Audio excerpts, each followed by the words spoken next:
الحمد لله رب العالمين والصلاة والسلام على نبينا محمد وعلى آله وصحبه اجمعین۔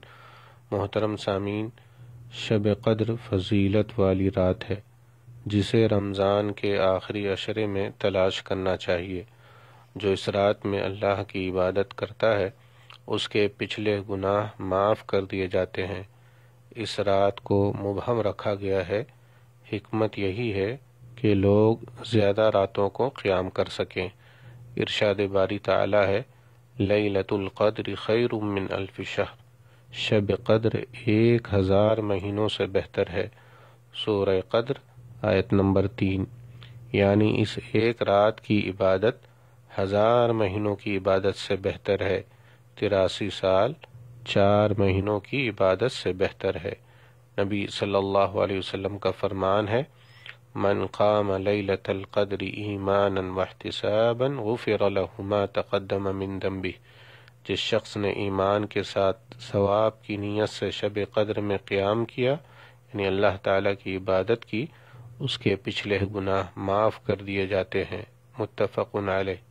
نبی صلی اللہ علیہ وسلم کا ارشاد ہے، تحروا لیلۃ القدر فی العشر الاواخر من رمضان، رمضان کے آخری عشرے میں لیلۃ القدر کو تلاش کرو۔ متفق علیہ۔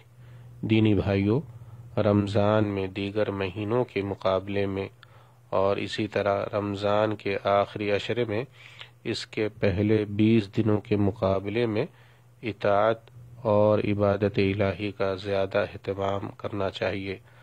آخری عشرے میں خود بھی جاگ کر اللہ کی عبادت کرنا اور اپنے گھر والوں کو بھی اس کی ترغیب دلانا چاہیے۔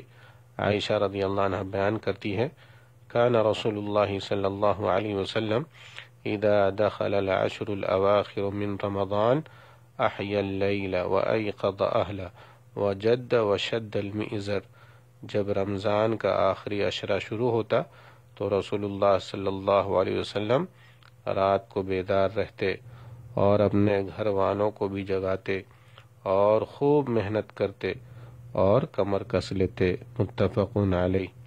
صحیح مسلم میں عائشہ رضی اللہ عنہ سے مروی ہے، کان رسول اللہ صلی اللہ علیہ وسلم یجتہد فی رمضان ما لا یجتہد فی غیرہ وفی العشر الاواخر منہ ما لا یجتہد فی غیرہ۔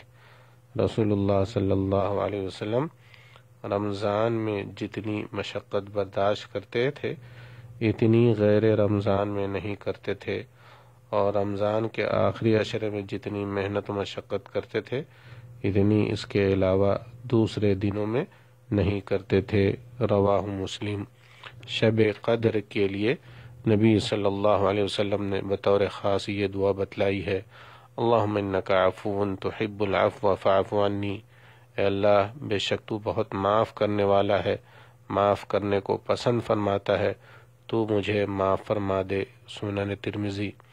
اللہ تعالی ہمیں ان لوگوں میں شامل کر دے جو شب قدر میں ایمان کے ساتھ ثواب کی نیت سے قیام کرتے ہیں اور عبادت کرتے ہیں۔